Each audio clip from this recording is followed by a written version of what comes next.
일본은 마치 하나의 독립된 세계처럼 느껴집니다.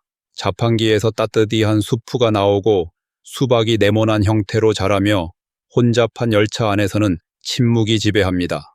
세계 탐험과 함께 일상 속에서 일본을 잊지 못할 나라로 만드는 순간들을 발견해 보세요.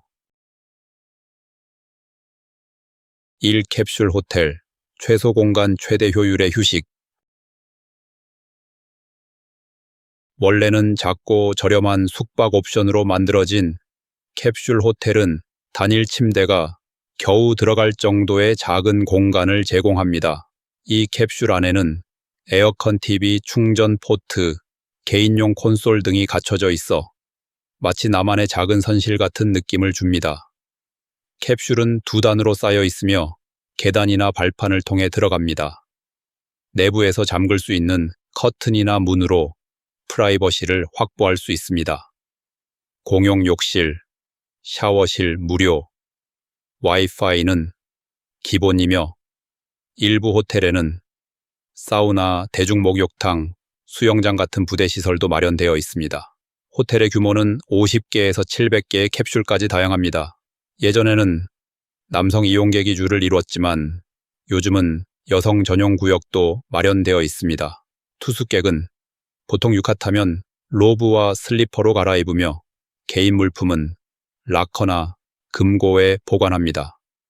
숙박요금은 1박에 2,000엔에서 4,000엔 정도로 매우 경제적인 선택입니다. 주로 심야 여행객이나 직장인 또는 짧은 휴식이 필요한 사람들이 자주 이용하며 장기 임대도 가능합니다. 캡슐 호텔은 일본에서만 경험할 수 있는 아늑하고 실용적이며 비용 효율적인 숙박 방식입니다. 이 키캣 열풍 한 입에 담긴 행운. 2000년 이후 일본에서는 300가지가 넘는 독특한 키캣 맛이 출시되었습니다. 이들 대부분은 일본만의 한정판으로 지역 특산물이나 입맛과 연결되어 있습니다. 인기 있는 맛으로는 녹차, 단팥, 자색, 고구마, 심지어 간장 맛까지 있습니다. 기발한 마케팅이 키캣의 인기를 높이는데 큰 역할을 했습니다. 2010년 네슬레는 일본 우체국과 협업하여 행운의 메시지를 적은 키캣을 우편으로 보낼 수 있는 캠페인을 진행했습니다. 이는 키토카츠키토 카가스라는 말과 발음이 비슷해 반드시 승리할 것이라는 의미로 수험생들에게 행운의 선물로 큰 인기를 끌었습니다. 키캣은 1973년에 처음 일본에 들어왔으며 2014년에는 일본에서 가장 많이 팔리는 과자로 등극했습니다. 네슬레는 한정판과 계절 한정, 출시 전략으로 편의점 문화와 기념품 선물 문화가 발달한 일본 시장에 완벽히 들어맞았습니다. 많은 맛이 지역 또는 계절 한정으로 출시되어 수집 욕구를 자극합니다. 네슬레는 키캣 쇼콜라토리라는 프리미엄 부티크도 열어 다크 초콜릿, 라즈베리 맛이나 사케 맛 등 고급 제품을 선보였습니다. 2018년에는 오사카 난바역에 플래그십 스토어도 오픈했습니다. 대부분의 키캣은 히메지와 가스미가우라의 공장에서 일본산 밀크 초콜릿과 서아프리카산 카카오를 사용해 생산됩니다. 전통 신선함 행운의 상징이 어우러진 키캣은 일본을 대표하는 아이코닉한 간식으로 자리 잡았습니다. 3. 귀여운 마스코트의 경제적 파워. 유루캬라 유루차라는 일본 전역에서 도시 관광지 상품 등을 홍보하기 위해 사용되는 귀여운 마스코트 캐릭터입니다. 잘 알려진 예로는 일본 방송협회 NHK의 도모군과 구마모토현의 쿠마몬이 있으며 두 마스코트 모두 해외에서도 인지도를 얻고 있습니다. 이 마스코트들은 실제 경제적 효과도 상당합니다. 예를 들어 쿠마몬 혼자서 2년 동안 240억엔 이상의 경제 효과를 창출했습니다. 일본의 카와이 귀여움 문화는 전 세대에 걸쳐 사랑받으며 사회 전반에 깊게 뿌리내려 있습니다. 일본의 마리릴 율계 도도부현은 각각 최소 하나의 마스코트를 보유하고 있으며 오사카에는 40개 이상의 마스코트가 있습니다. 이들은 지역 관광을 지원하고 일본의 전통적인 민속 신앙과 종교에서 비인간 대상을 인격화하던 문화적 흐름을 반영합니다. 현대 유루캬라 열풍은 1998년 도모군이 NHA 주최 디자인 공모전에서 우승하며 본격적으로 시작되었습니다. 또 다른 대표 마스코트인 헬로키티는 2008년에 일본의 관광대사로 임명되기도 했습니다. 오늘날 유루키라는 단순한 귀여운 캐릭터를 넘어 일본 전역에 자부심과 유대감을 심고 지역 경제를 살리는 문화 아이콘으로 자리 잡고 있습니다. 사모형 음식 너무 진짜 같아서 먹을 수 없을 정도. 왁스 수지 또는 PVC로 만들어진 이 음식 모형은 1800년대 후반 처음 등장했으며 당시에는 메뉴 대신 실제 음식을 진열하곤 했습니다. 1920년대부터는 숙련된 장인들이 식사의 모습을 손님들에게 시각적으로 보여주기 위해 정교한 모형을 제작하기 시작했습니다. 오늘날 일본의 모형 음식 산업은 연간 수십억 엔의 매출을 올리고 있습니다. 일부 식당은 수명이 거의 무한한 맞춤형 모형 디스플레이에 100만 엔 이상을 투자하기도 합니다. 이 모형들은 지역 재료와 전통적인 음식 배열 방식을 충실히 재현하기도 합니다.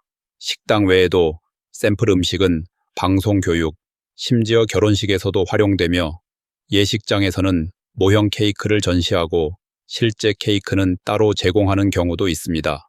도쿄의 키친타운에서는 이를 구매할 수 있고 박물관이나 대회에서도 감상할 수 있습니다. 요리 전통과 시각 예술이 어우러진 일본의 모형 음식은 사랑받는 마케팅 도구이자 문화적 상징으로 자리 잡았습니다. 정육면체 수박 일본의 식용예술. 정육면체 수박은 1978년 일본 디자이너 오노 토모유키가 보관 및 진열 문제를 해결하기 위한 창의적인 아이디어로 개발했습니다. 유리틀 속에서 수박을 재배하면 매장 진열이 용이하고 냉장고에 딱 들어맞는 정육면체 수박이 탄생합니다.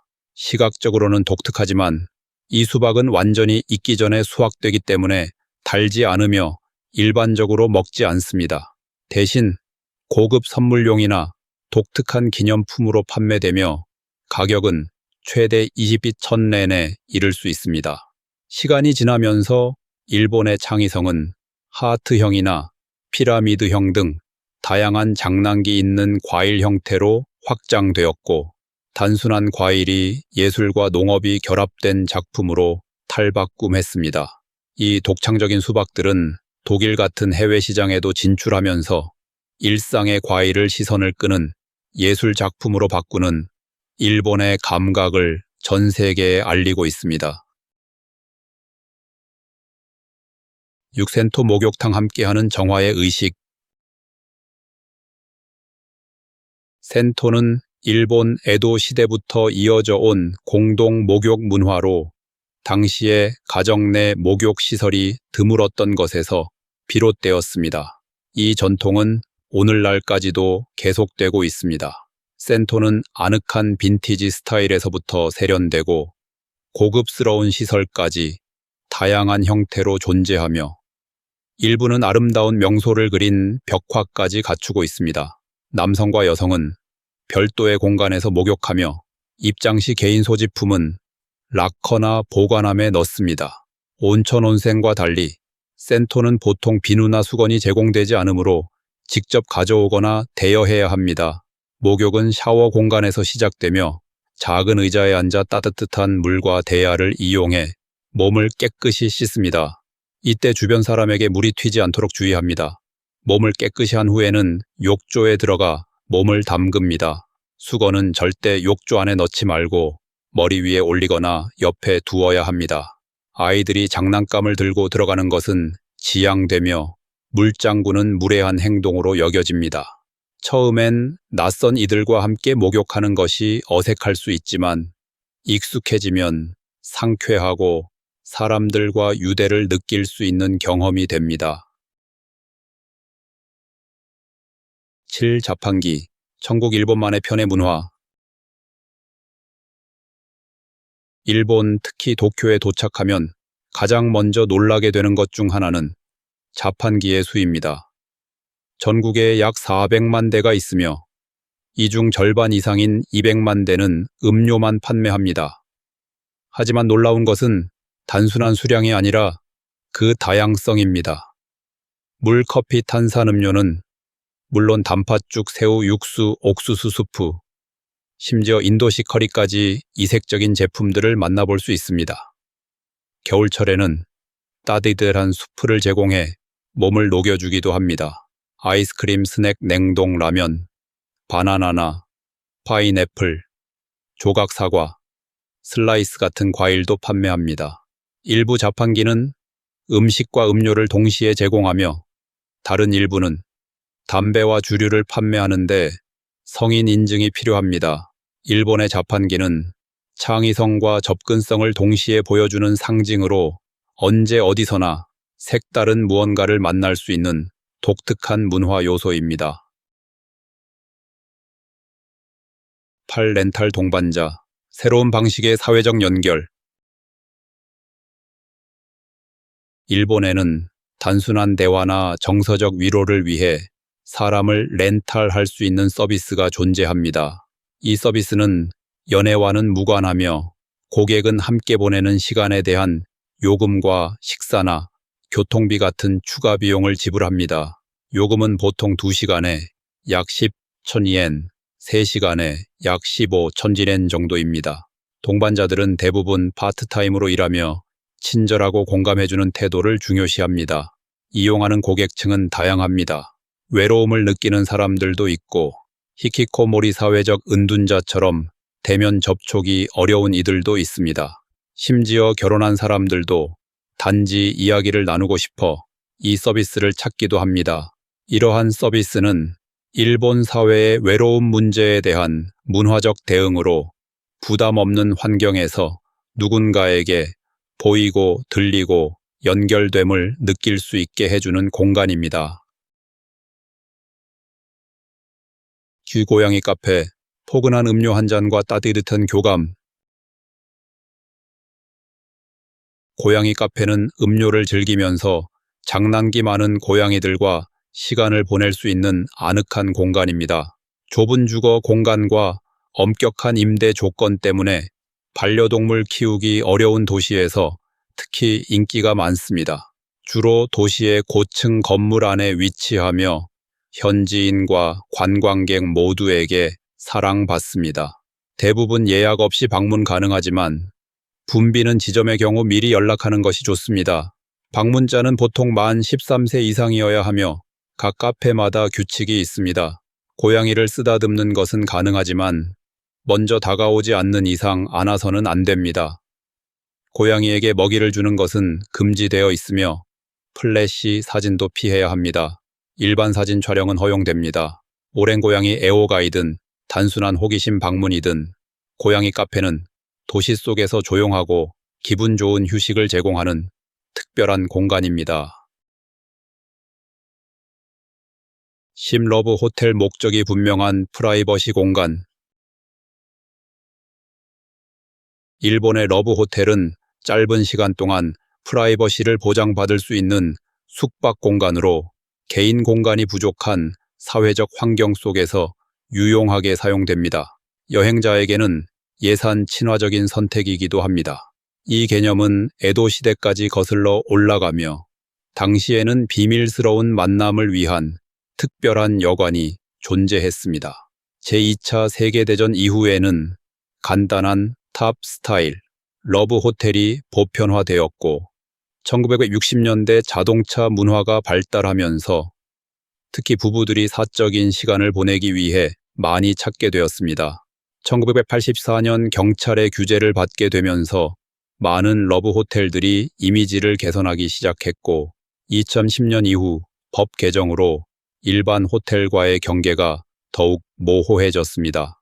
오늘날에는 로맨틱 호텔이나 패션 호텔처럼 세련된 이름으로 운영되며 분위기도 현대적으로 탈바꿈했습니다.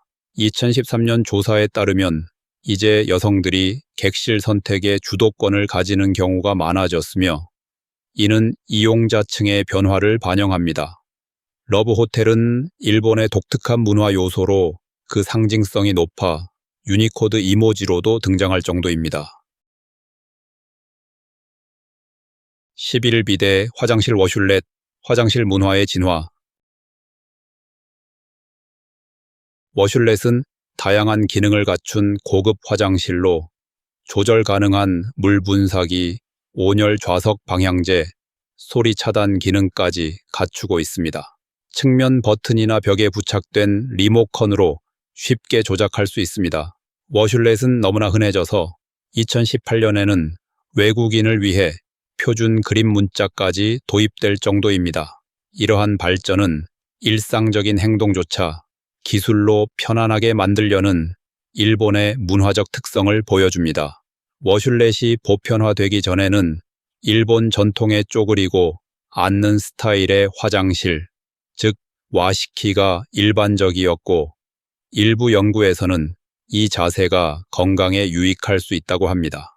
현재도 공중 화장실에서는 이 두 가지 스타일을 모두 만날 수 있습니다.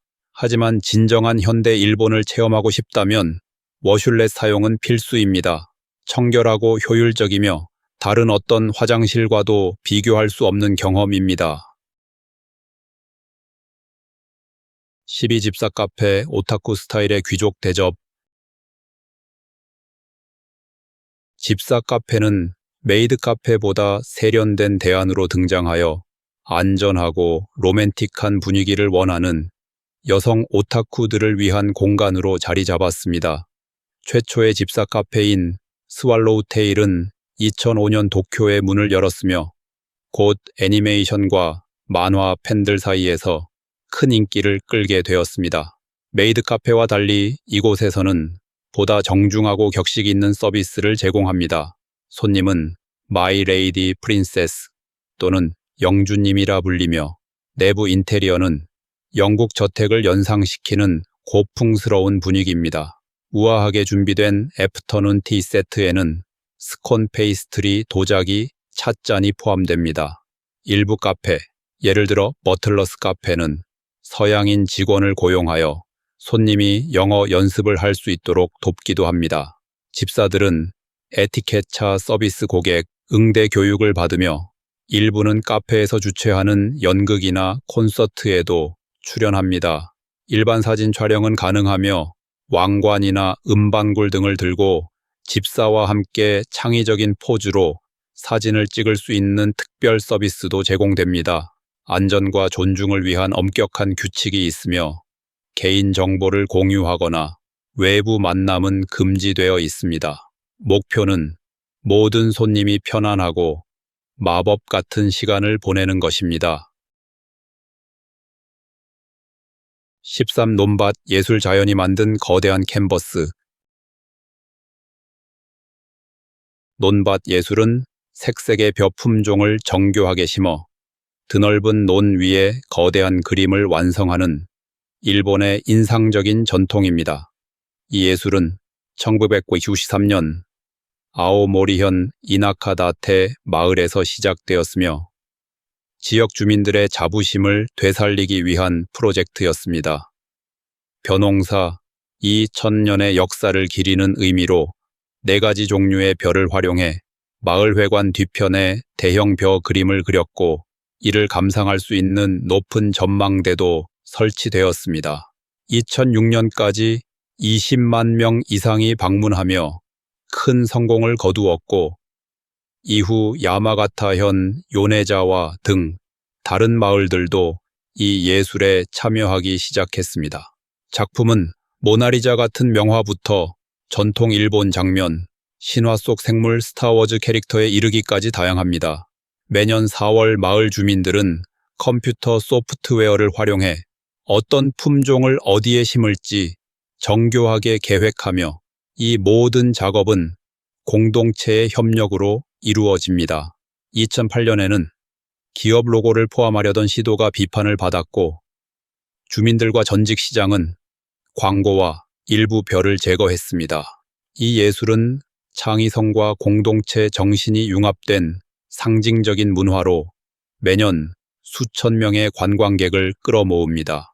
별을 심는 시기에 일본을 방문한다면 이 살아있는 걸작을 꼭 놓치지 마세요. 14파란 신호등 언어에서 비롯된 독특함. 과거 일본어에는 검정, 흰색, 빨강, 파랑 이 네 가지 색상만 표현하는 단어가 존재했습니다. 그래서 녹색을 표현할 때도 아오칭라는 파란색 단어를 사용했습니다. 시간이 지나 미도리루라는 단어가 녹색을 나타내기 위해 생겨났지만 여전히 많은 경우 녹색은 파란색의 한 계열로 인식되었습니다. 이러한 언어적 특징은 오늘날에도 이어지고 있습니다. 예를 들어 초록 사과나 대나무도 종종 아오라고 불립니다. 실제로 일본에서 교통신호등이 녹색으로 설치되었음에도 불구하고 사람들은 여전히 이를 파란불이라고 부릅니다. 국제 기준에 맞추기 위해 일본 정부는 1073년에 가능한 한 푸른빛에 가까운 녹색을 채택했으며 이로 인해 일본의 신호등은 기술적으로는 녹색이지만 사람들에게 익숙한 언어 표현에 맞게 파란 빛으로 보입니다. 시 쓰레기통이 어디 갔을까? 깔끔한 미스터리. 일본에서 공공 쓰레기통을 보기 힘든 이유는 1995년 도쿄 지하철에서 발생한 옴진리교의 살인가스 테러 사건 이후로 거슬러 올라갑니다. 당시 정부는 위험 물질 은닉을 방지하기 위해 많은 공공 쓰레기통을 철거했습니다. 비용 문제도 이유 중 하나였습니다. 쓰레기통을 유지 관리하는 데 드는 비용이 적지 않기 때문입니다. 그럼에도 불구하고 공원 기차역 화장실 자판기 근처 등에는 여전히 일부 쓰레기통이 설치되어 있으며 이들 대부분은 분리수거가 가능하도록 구성되어 있습니다.